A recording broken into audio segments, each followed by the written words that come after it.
exploring corruption, gangs and loyalty. Let's take a look. Good morning, Mom. Welcome to Leeds, lads. 70% of the cocaine in the city flows through him. He started off as me informant, but then he started to ask for little favours. I wouldn't be here without you. I built my career off the back of his information. Turn a blind eye to what he was doing.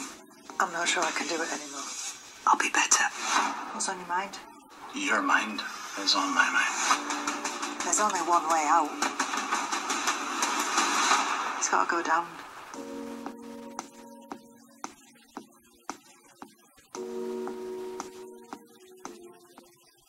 And I'm delighted to say that Andrew joins us now. Morning, Andrew. Morning. Buchan. Lovely to see you. How are you? Yeah, very well. Nice to see you again. That's okay. Yeah. Should we explain to everybody? Yeah, I feel like you need to explain. You guys have met each other before. Joke, isn't it? I feel a bit giddy. Yeah, Not giddy as me. So 20 years ago, maybe 23 years ago, I worked at the De Vere White's Hotel in Bolton. Yeah, go on. As a concierge. I'm nervous for now. about 7 months or something like that. You were there, no? Yes. You were interviewing the team, or yes. you were working for Look Northwest? Or... I was. Did you stay at the hotel? Probably. You may have. Yes. I may have carried your bags. Was that a nice hotel? You may have carried my bags. Oh, was that a nice hotel? It was lovely, yeah. You can't have stayed there then. The BBC page. No, sure she did. No, I actually remember. We did a lot of work. I was always at Bolton or Blackburn in those days. I was a child then. And I'd go home and I'd say to my dad, and my dad would say, "Did you meet anyone famous today?" I'd be like, "I saw Sally Nugent." Oh no!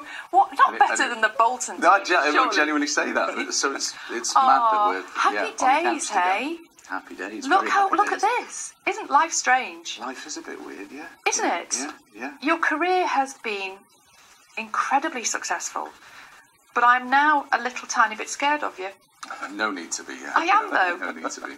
No. Because this new one, Better, you play a tough boss. Yeah, it's a matter. I mean, when the description of the part first came in, it's like, Andy, they want you to go for a gangster. I mean, obviously your head immediately goes to someone with 17 scars and more eyes than teeth. But I was like, I don't think that, you spend half your life as an actor trying to convince producers that you're right for a role. This particular one, I was like, hold on, I'm not sure this is quite right. But that's why it's so clever.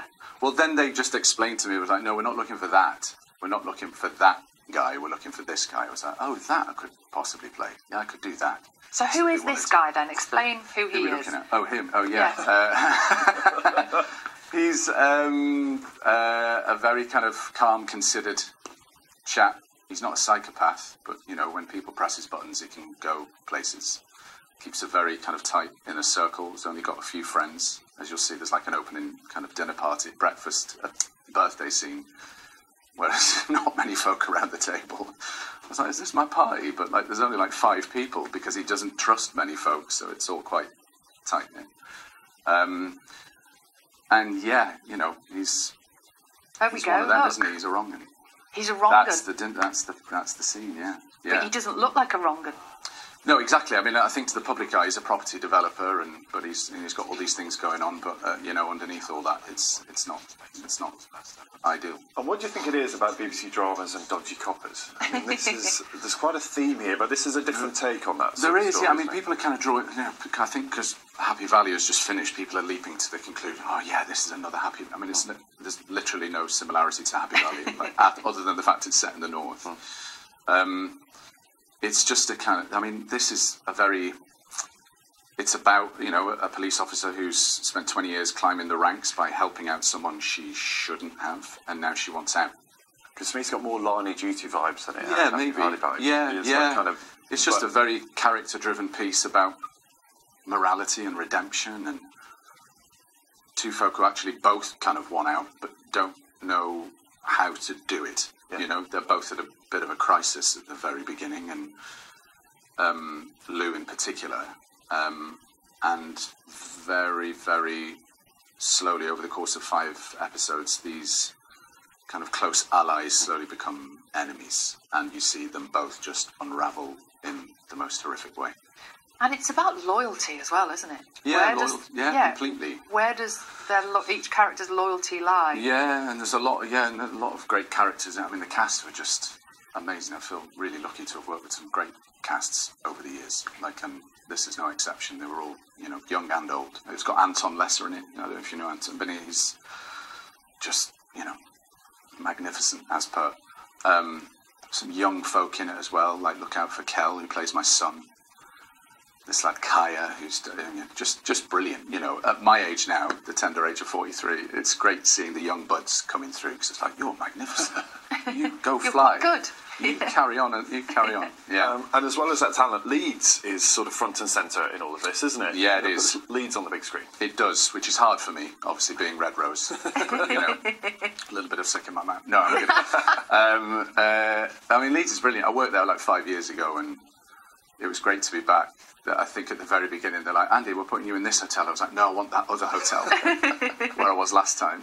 Creature of habit. And it was great being back. It's great banter. It's, as you both know, it's like being up in the north. It's like plugging back in. Now it's like the people are so.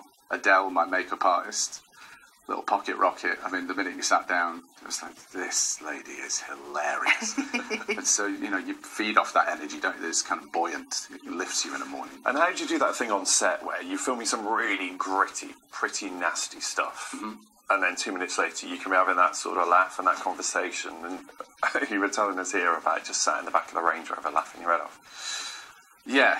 You mean, so how do you get into it? Yeah, how do you switch? Yeah, Or do you switch? Yeah, or am I just naturally? You stay in.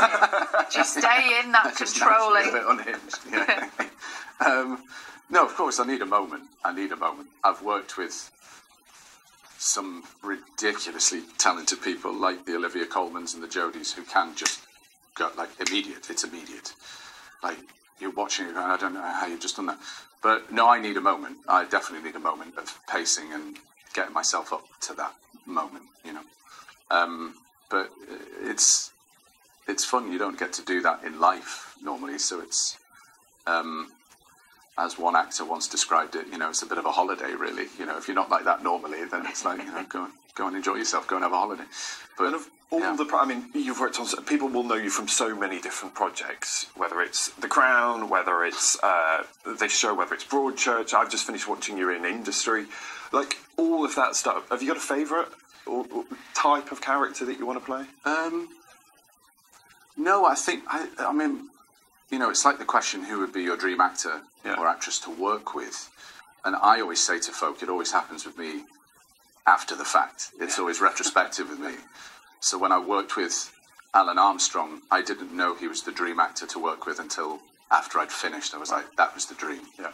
Because he's a magnificent person.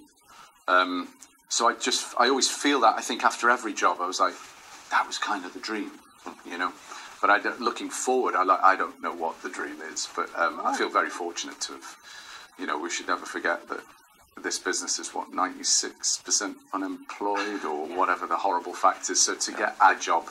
Do you know what? At all, I think, as we've established, you are multi-talented, multi-skilled. Well, I don't know, but that's, that's as maybe. But, yeah. But no, it was a lot of fun. Cast were amazing. Director Jonathan, he was amazing. So yeah, very lucky. Can't wait to see it. Really nice to see it. Thank you for coming in. You can watch Better tonight, 9 o'clock, BBC One, and then of course BBC iPlayer. You're watching BBC Breakfast. It is 8:59.